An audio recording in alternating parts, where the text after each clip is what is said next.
Halo anak-anak, kita bertemu kembali di kelas bimbingan pribadi bersama Ibu Feby. Judul kita pada hari ini mengasihi diri, membangun keteguhan. Apa itu mengasihi diri?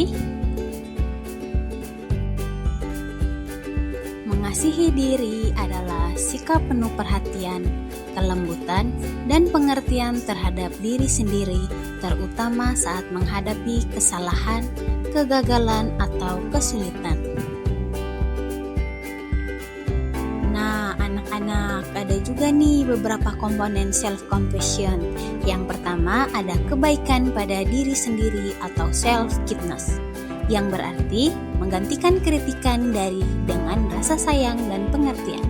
Yang kedua, ada kesadaran akan kemitraan manusia atau common humanity, yang berarti menyadari bahwa semua orang mengalami kesulitan dan kegagalan.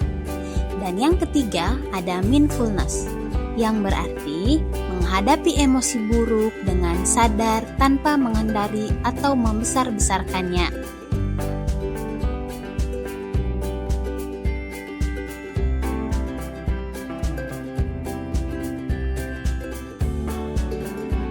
Kemudian ada hubungan mengasihi diri dan ketangguhan, resiliensi, self-compassion. Membantu mengurangi stres dan kecemasan dengan menciptakan suasana hati yang lebih lembut. Dengan belas kasih pada diri, seseorang dapat menerima kegagalan sebagai bagian dari proses belajar, bukan sebagai akhir dari segalanya.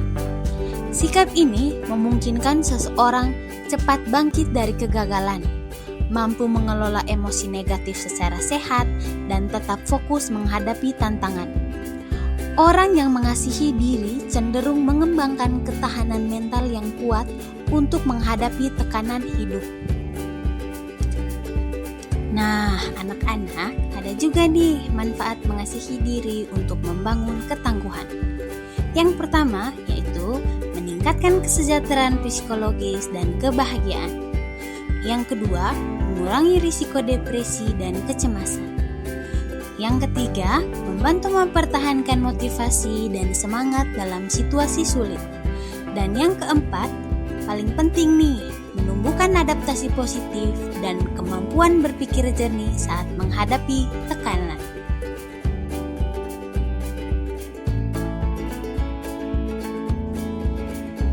Nah, anak-anak, kemudian ada beberapa cara melatih mengasihi diri.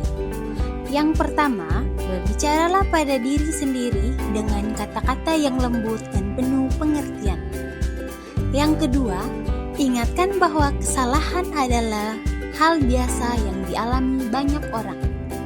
Yang ketiga, latih mindfulness melalui meditasi atau latihan pernapasan untuk menjaga keseimbangan emosi. Dan yang keempat, berikan waktu untuk diri sendiri beristirahat dan merawat kesehatan mental. Nah, ini hal paling penting loh.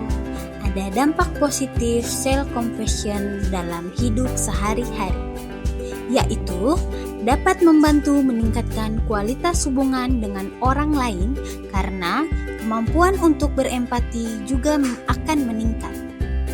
Yang kedua, dapat mengurangi rasa kesepian karena menyadari bahwa penderitaan adalah hal yang universal.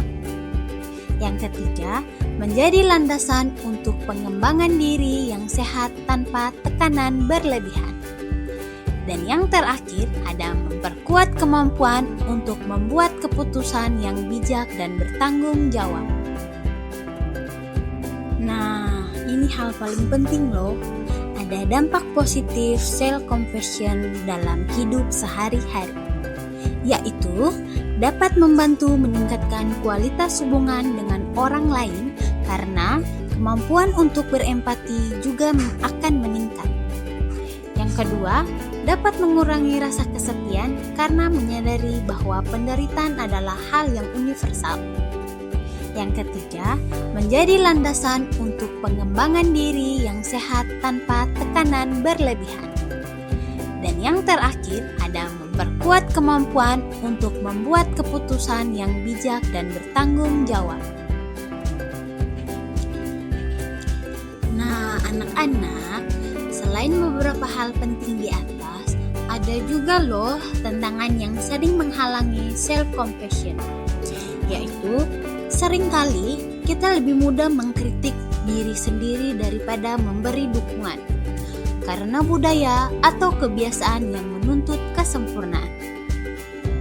Yang kedua, rasa malu atau takut dianggap lemah dapat membuat seseorang menolak mengasihi dirinya sendiri. Yang ketiga, kesalahpahaman bahwa kasih sayang pada diri berarti memanjakan diri atau menghindari tanggung jawab. Oleh karena itu, mari kita sama-sama menjaga dan menerima kekurangan yang ada pada diri kita. Created using Powtoon.